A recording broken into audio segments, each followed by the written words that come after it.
नमस्कार, जन टीवी देख रहे हैं आप। मैं श्वेता शर्मा आपके साथ। खबरों की शुरुआत से पहले एक नजर डालेंगे अभी की हेडलाइंस पर। स्वास्थ्य सेवाएं बेहतर करने में जुटी धामी सरकार। अस्पतालों और मेडिकल कॉलेजों में कर्मचारियों की भर्ती। मंत्री रावत ने कहा, नियुक्ति प्रक्रिया रहेगी जारी।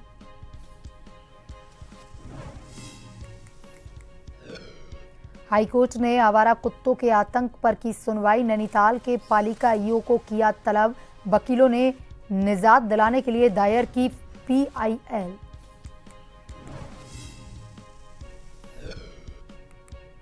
नैनीताल और रामनगर में गुलदार की दहशत। वन विभाग ने पिटरिया में पिंजरे में कैद कर लिया और किया ट्रैकुलाइज। तोर पानी में 9 साल का किशोर हमले में गंभीर घायल। रुद्रपुर पुलिस ने सोनम मर्डर केस पर किया खुलासा। बहन के प्रेम विवाह से नाराज होकर भाई ने मारी थी गोली। गिरफ्तार आरोपी से तमंचा, 12 बोर का कारतूस बरामद। राज्य में भारी बारिश का अलर्ट। देहरादून, पौड़ी, टिहरी, उत्तरकाशी और बागेश्वर में तेज बरसात का अनुमान। चमोली के पास डहा, सेलांग पहाड़, टनकपुर, पिथौरागढ़ नेशनल हाईवे बाधित।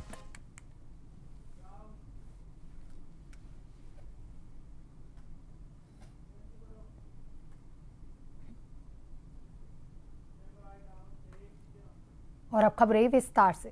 उत्तराखंड सरकार प्रदेश की स्वास्थ्य व्यवस्थाओं को बेहतर बनाने के हर संभव प्रयास कर रही है। सरकार की कोशिश है कि प्रदेश के दूरस्थ क्षेत्रों तक अस्पतालों और मेडिकल कॉलेजों में स्टाफ की कोई कमी ना हो। इसके लिए राज्य सरकार लगातार मेडिकल स्टाफ की भर्ती भी कर रही है।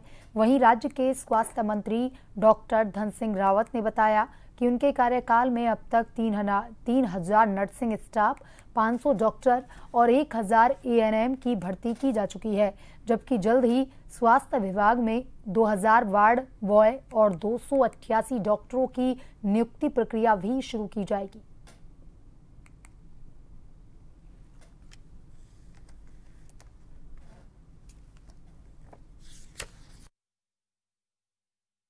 देखिए, आप देख रहे होंगे कि जब से मैं स्वास्थ्य मंत्री बना हूँ 3000 नर्सिंग स्टाफ की नियुक्ति हम लोग अभी तक कर रहे हैं। डॉक्टर्स की भी नियुक्ति लगभग 500 से ज़्यादा हो गई है। लगभग 1000 एएनएम की भर्ती हम लोग कर चुके हैं। फिर टेक्नीशियन की भर्ती कर चुके हैं। अभी हम लोग लगभग 2000 तक वार्ड वाइज की भर्ती करने जा रहे हैं। अभी 288 डॉक्टरों की और नियुक्ति करने जा रहे हैं। तो लगातार हमें हो रहा है कि भाई स्वास्थ्य विभाग में बहुत अच्छी व्यवस्थाएं हो जाएं ताकि किसी भी मरीज को कोई दिक्कत न रहे।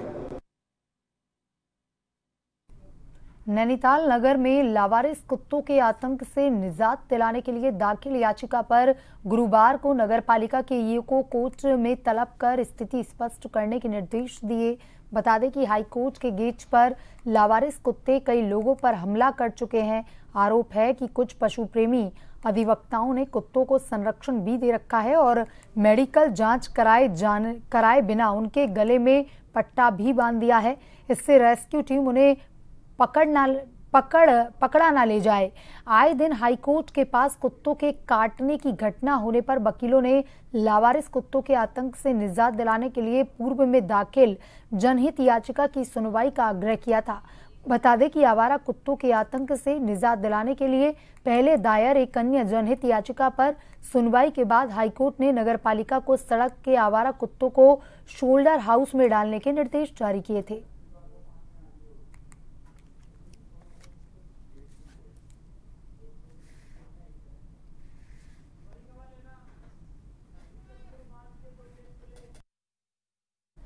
जिला मजिस्ट्रेट जिला निर्वाचन अधिकारी हिमांशु खुराना ने राजनीतिक दलों के पदाधिकारियों की मौजूदगी में ईवीएम वेयर हाउस का त्रैमासिक निरीक्षण किया।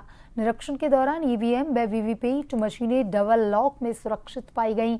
वेयर हाउस में ईवीएम निरीक्षण और डबल लॉक खोलने एवं सील करने के दौरान पूरी प्रक्रिया की फोटो एवं वीडियोग्राफी की गई। जिला मजिस्ट्रेट ने वेयर हाउस में विद्युत व्यवस्था, सीसीटीवी कंट्रोल रूम, साफ सफाई और सुरक्षा व्यवस्थाओं का जायजा लेते हुए जरूरी दिशा निर्देश दिए।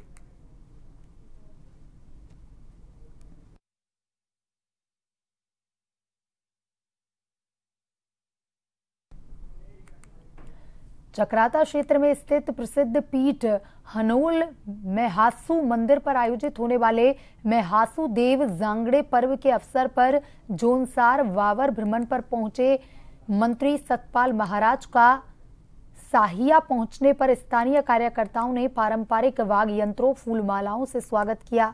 इसके बाद उन्होंने साहिया स्थित वीर नंतराम नेगी की प्रतिमा पर माल्यार्पण कर मंडल कार्यालय पर पहुंचकर कार्यकर्ताओं से भेंट वार्ता की। लोक निर्माण एवं पर्यटन मंत्री सतपाल महाराज ने मीडिया से बातचीत करते हुए बताया कि केदारनाथ बद्रीनाथ की तर्ज पर हनोल मेहासू मंदिर को 5वां धाम विकसित करने के लिए मास्टर प्लान तैयार किया गया है, जिसके लिए कैबिनेट के अंदर 122 करोड़ रुपए अनुमानित लागत की स्वीकृति मिली है।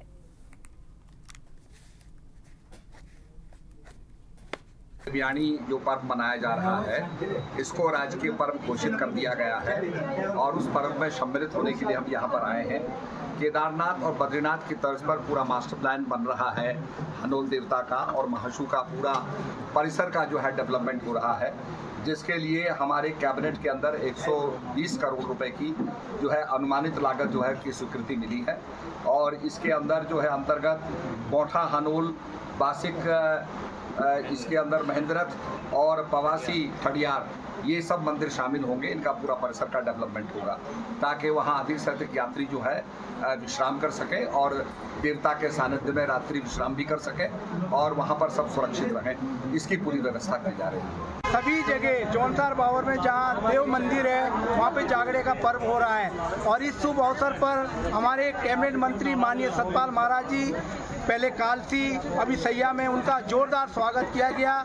सैया पहुँचे हैं, पूरे विधानसभा में उनका भ्रमण है और मैं मासू देवता से सभी लोगों के कामना की प्रार्थना करता हूं कि आज जागड़े के शुभ अवसर पर हमारी सभी बहनें, हमारे सभी भाई, भारतीय जनता पार्टी के मंडल के सभी कार्यकर्ता जोर शोर के साथ जागड़े पर्व को मनाने के लिए और जागड़े पर्व में जाने के लिए सब लोग तैयार हैं और महाराज जी के इंतजार में सब लोग यहाँ खड़े थे। महाराज जी का जोरदार स्वागत किया गया है। तो सबसे पहले एक चीज़ रही है कि महाराज जी आज जा रहे हैं हनोल, और जो हमारे हनोल के लिए उन्होंने जो अभी बजट की बात करी है, जो भी आपके सामने ही थोड़ा सा बजट बताया उन्होंने, मुझे तो बड़ा हर्ष हुआ कि आप इतने लायक थे उस चीज़ को करने के लिए। हनोल मंदिर का जीर्णोद्वार हो, हनोल मंदिर इतना हमारी आस्था का केंद्र हो। सबसे पहले तो मैं धन्यवाद दूंगा मंत्री जी को कि अगर आपने इस तरह के वो करें। हरिद्वार के नवनियुक्त जिलाधिकारी कर्मेंद्र सिंह ने कलेक्ट्रेट भवन पहुंचकर पदभार ग्रहण किया। कार्यभार संभालने के तुरंत बाद उन्होंने कलेक्ट्रेट संयुक्त कार्यालय का भी निरीक्षण किया और व्यवस्थाओं का अवलोकन किया। इसके उपरांत उन्होंने मीडिया से बातचीत में अपनी प्राथमिकताएं भी साझा की। जिलाधिकारी कर्मेंद्र सिंह ने कहा कि उनकी सबसे पहली प्राथमिकता जन सुनवाई होगी और जनता की समस्याओं का जल्द से जल्द समाधान सुनिश्चित करेंगे। उन्होंने यह भी कहा कि सरकार द्वारा चलाई जा रही जन कल्याणकारी योजनाओं का लाभ ज्यादा से ज्यादा लोगों तक पहुंचाने के लिए वे प्रयासरत रहेंगे। इन योजनाओं को धरातल पर उतारकर लोगों तक लाभ पहुंचाना भी उनका मुख्य उद्देश्य होगा। जन सुनवाई, ताकि जनता की समस्याओं को बड़ी बात सुना जाना और उनका सम्यक समर्थन बड़ी प्राथमिकता है। दूसरी प्राथमिकता है जो रोजगारपरक योजनाएं हैं, जन कल्याणकारी योजनाएं हैं या विकासपरक योजनाएं, उनको धरातल पर उतारना ताकि उनका वास्तविक लाभ आम जनता तक पहुंचे। तीसरी प्राथमिकता है कि जो कानून व्यवस्था है उसको भली भांति बनाए रखना, साफ सघन देश व्यवस्था रखना, ताकि चाहे आम जनता हो चाहे बाहर के आने वाले श्रद्धालु, उन्हें किसी प्रकार की कोई दिक्कत नहीं। नैनीताल में गुलदार की दहशत के बाद लगाए गए पिंजरे में गुलदार फंस गया। वन विभाग ने पिंजरा लगाया और देर शाम ही गुलदार पकड़ा।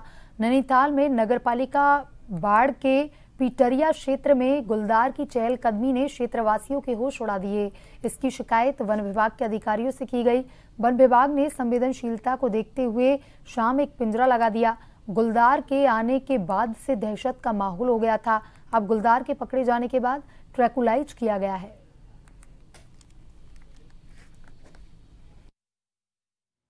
पिछले 15 तारीख से इसने बहुत परेशान कर रहा था। महिलाएं बाहर निकलना दूभर हो गया था, बच्चों को जो है घर के अंदर रहना पड़ रहा था और महिलाओं के बीच में से ये जानवर जो है मुर्गियों को उठा के ले जा रहा था।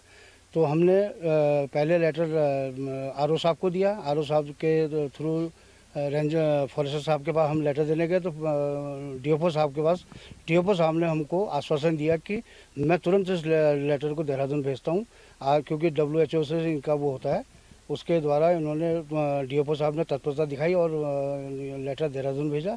और ये तीसरा दिन है, यहाँ जो है पिंजरा लगा दिया गया, जिसमें ये मुर्गी लगाते ही बकरी की तो लगाने की बात दूर की रही, मुर्गी लगाई थी कि तो उसके 10 मिनट बाद ये गुलदार इसमें फंस गया।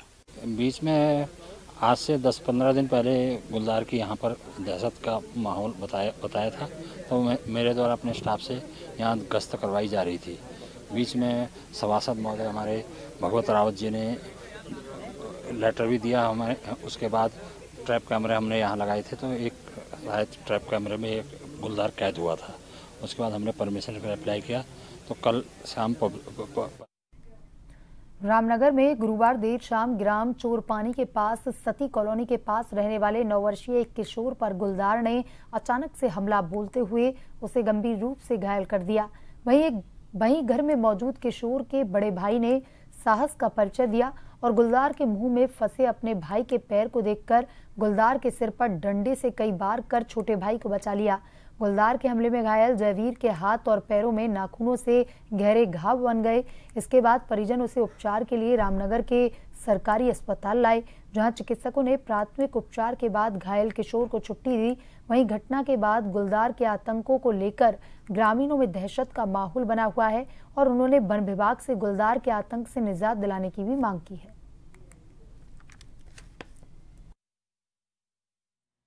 आज हम अपनी मंडिया में जब चारा करने जा रहे थे ना, रोशनी करने वहाँ पे, तो गुलदार ना हमारा कुत्ता ना खाट के नीचे बैठ के खा रहा था। तो मैं और मेरा भाई दूसरा वाला, उसका नाम जयवीर, वो वहाँ पे चारा करने गए, अपनी मंडिया में ताल लगाने गए पिला के मंडिया का। तो वो छोटा वाला मेरा भाई कुत्ते को खोलने गया था, खाट के नीचे से बोला मेरे कुत्ते का नाम शेरू है ना, तो शेरू शेरू कर रहा था आजा, है ना। तो तभी उसके ऊपर झपटा मार दिया उसने और उसकी गर्दन पे हमला करने आ रहा था, लेकिन उसने यूँ कर लिया तो उसके हाथों पे लग गई। तो वो उसकी टांग पकड़ के ले जाने लगा, तो मैं अंदर से आया, वरना चिल्लाने लगा, तो मैंने डंडा उठाया, तो वो उसके मुँह में टांग लेके ना, तो उसके मुँह में टांग लेके मेरे को आँखें दिखा रहा था, तो मैंने उसके सर पे डंडा मार दिया। तो मैंने उसके सर। घर में काम करने वाली मेड ने आभूषण चोरी कर अपने साथी को दे दिए। कोतवाली पुलिस ने दोनों को गिरफ्तार कर 8 माह पूर्व हुई चोरी का खुलासा कर दिया है। घटना के लगभग 8 माह बाद प्राथमिकी दर्ज कर पुलिस ने टीम गठित कर जांच पड़ताल करते हुए नीलम के यहां पूर्व में काम करने वाली मेड की तलाश में मुखबिर लगाए। घटना का खुलासा करते हुए एएसपी अवैध सिंह ने बताया कि पुलिस ने नीलम से पूछताछ की। उन्होंने बताया कि उनके घर पर पहले काम करने वाली मेड अंजलि राणा पर उन्हें शक है कि उसने ही उनके घर से सोने के आभूषण चोरी किए। पुलिस ने दोनों को गिरफ्तार कर उक्त आभूषण कब्जे में ले लिए। पुलिस ने दोनों को न्यायालय के समक्ष पेश किया। देखिए, एक पीड़िता है नीलम साठा जी, जो कि प्रकाश रेजिडेंसी में रहती हैं, प्रकाश इनक्लेव में। इनके परिवार से जनवरी के महीने में कुछ ज्वेलरी गई थी और ये लोग जान नहीं पाए थे। बाद में काफ़ी दिनों बाद बहू से जब वार्ता की गई तो दोनों ने अनभिज्ञता जताई और पूरा घर भी सर्च करने के बाद इनको इनकी ज्वेलरी नहीं मिली। तो उसमें फिर इनके घर की जो मेड है उस पर इन्होंने फोकस किया और संयोग से एक दिन उसके द्वारा जो पहने हुए आभूषण थे, जो कि कान में उसने पहन रखे थे, और इन्होंने चुपके से उसकी जब उनको शिनाख्त कराई तो उनके द्वारा आइडेंटिफाई किया गया। जब सख्ती से पूछताछ की गई तो इनके घर में काम करने वाली मेड ने इस बात को स्वीकार किया कि वो एक लड़के से प्यार करती थी और वो उसके साथ अपनी गृहस्थी बसाना चाहती थी, इसलिए उसने एक दिन मौका देख करके इनके घर से और हाथ साफ किया और उसने यहाँ से आभूषण चोरी कर लिए। इस प्रकार से काफ़ी अच्छा काम किया विपुल जोशी कटोरा ताल चौकी इंचार्ज ने और 100% इसमें इनके जो आभूषण है उनकी बरामदगी हमने की गई है और साथ ही इसका जो प्रेमी है जो कि इस घटना को छुपाने में और ये जो महिला है जिसने चोरी करी थी, इनकी हमने अरेस्टिंग करी है और आज इनको माननीय न्यायालय के समक्ष हमारे द्वारा पेश किया है। पिथौरागढ़ जिले में राजकीय शिक्षक संघ उत्तराखंड के आह्वान पर जिलाध्यक्ष भूपेंद्र भंडारी के नेतृत्व में विकास खंड वीरीनाग के समस्त हाई स्कूल एवं इंटर कॉलेजों में शिक्षक दिवस समारोह का पूर्ण रूप से बहिष्कार किया गया। इस दौरान प्रधानाचार्य सीधी भर्ती परीक्षा निरस्त करने व वर्ष 2019 से एलटी व प्रवक्ताओं की पदोन्नति न करने के कारण काली पट्टी लगाकर विरोध दर्ज किया। राजकीय शिक्षक संघ के ब्लॉक अध्यक्ष मनमोहन मेहता ने बताया कि लगातार विभाग एवं सरकार द्वारा वर्षों से लटकी शिक्षकों की पदोन्नति न करने का असर सीधे सीधे बच्चे और विद्यालय के सर्वांगीण विकास पर पड़ रहा है।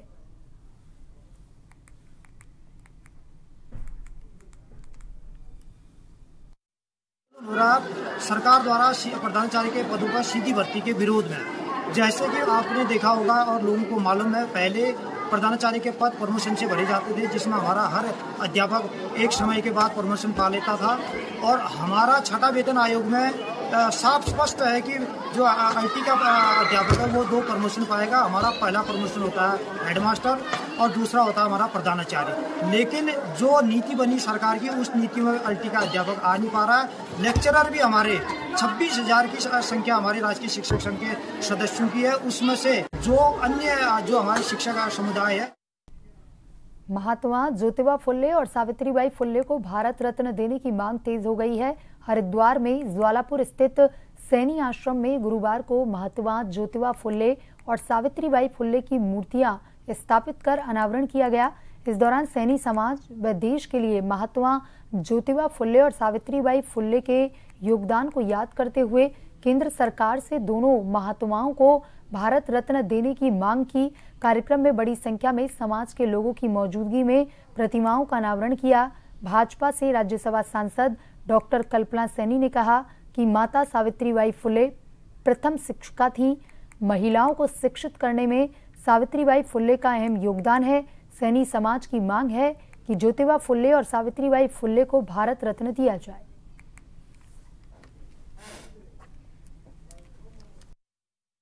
यहाँ पर एक तरह से जैसे बाबा भीमराव अम्बेडकर हैं, हमें कोई नहीं भाई, उन्हें रत्न की उपाधि दी गई, लेकिन महात्मा ज्योतिराव फुल्ले के रत्न की उपाधि आज तक नहीं मिली है, भारत रत्न। हाँ, तो भारत रत्न से इनको दोनों को, महात्मा ज्योतिराव फुल्ले को और माता सावित्रीबाई फुल्ले को सुशोभित किया जाना चाहिए। ये हमारी मांग है, ये हम सरकार से पुरजोर मांग रखेंगे। आप केवल सैनी समाज के नहीं, पूरे देश के और विशेष रूप से महिलाओं के लिए शिक्षक में महात्मा ज्योतिबा फुले, माता सावित्रीबाई फुले का महत्वपूर्ण योगदान है। प्रथम शिक्षिका हैं वो, जिन्होंने आक्रांताओं के आक्रमण के बाद। शिक्षक दिवस पर सांसद स्थानीय क्षेत्र विकास योजना के तहत गीता स्वामी राजकीय इंटरमीडिएट कॉलेज गोपेश्वर में पुस्तक वितरण सम्मान समारोह का आयोजन किया गया। इस दौरान जनपद के 8 शिक्षकों व 10 साहित्यकारों को पूर्व मुख्यमंत्री व गढ़वाल सांसद तीरथ सिंह रावत ने सम्मानित किया। इस दौरान जनपद के 108 विद्यालयों में लघु पुस्तकालय स्थापित करने के लिए पुस्तकों का वितरण भी किया गया। गीता स्वामी राजकीय इंटरमीडिएट कॉलेज गोपेश्वर में आयोजित शिक्षक सम्मान समारोह का शुभारंभ पूर्व मुख्यमंत्री व गढ़वाल सांसद ने दीप प्रज्वलित कर किया।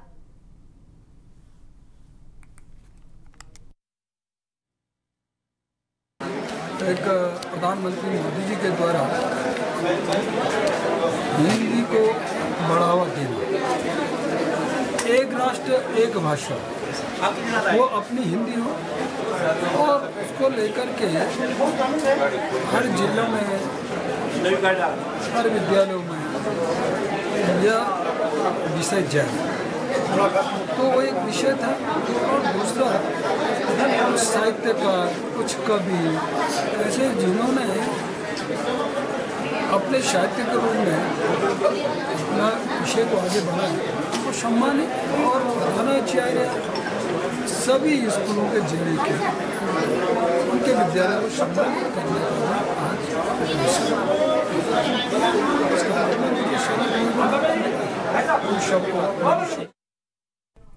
प्रदेश में भारी बारिश का अलर्ट जारी किया गया है। मौसम विज्ञान विभाग का कहना है कि आज राज्य के अधिकांश हिस्सों में हल्की से मध्यम बारिश होगी। केंद्र के अनुसार यह मानसून का अंतिम दौर है। इस दौरान प्रदेश भर के अधिकांश हिस्सों में तेज बारिश होने की संभावना है। इसमें अनुमान जताया है कि 15 सितंबर के बाद प्रदेश में मानसून विदा हो जाएगा। उससे पहले 7 सितंबर तक प्रदेश में मानसून सक्रिय रहेगा। इस दौरान प्रदेश के अधिकांश हिस्सों में भारी बारिश होगी। विशेष करके देहरादून, पौड़ी, टिहरी, उत्तरकाशी और बागेश्वर जिले में तेज बारिश होगी, जबकि अन्य जिलों में भी कई दौर की बारिश होने की आशंका है। इधर उत्तराखंड के चमोली में बारिश के कारण सेलांग के पास पहाड़ का आधा हिस्सा ढह गया। इससे बद्रीनाथ हाईवे बंद हो गया। दोनों तरफ गाड़ियों की लंबी कतारें लगी हैं। मलबा हटाने का काम अभी जारी है।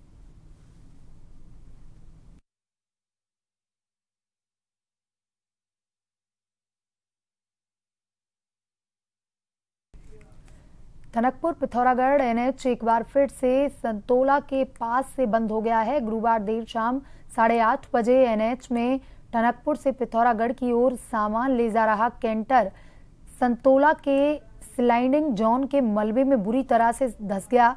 कई कोशिशों के बावजूद भी कैंटर को नहीं निकाला जा सका, जिस कारण पिछले 11 घंटे से एनएच बंद पड़ा है। बता दें कि एनएच में कई वाहन और यात्री फंसे हैं। चंपावत से पिथौरागढ़ के लिए आवाजाही पूरी तरह से बंद हो चुकी है।